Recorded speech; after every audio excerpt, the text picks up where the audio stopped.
বন্ধুরা, মা এখন আমাদের খাওয়া দাওয়া হলো। এখন মা ওষুধ খাইতেছে।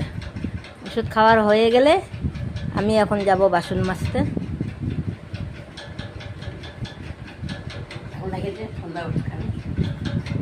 দিদি তো খাইতেছে।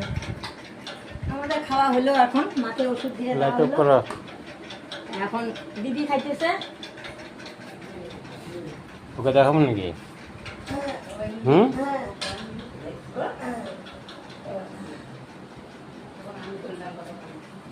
হাঁটু দেখা যায়। থাক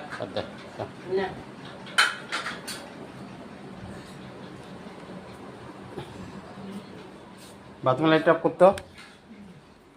গ্যাস খোলা না বন্ধ?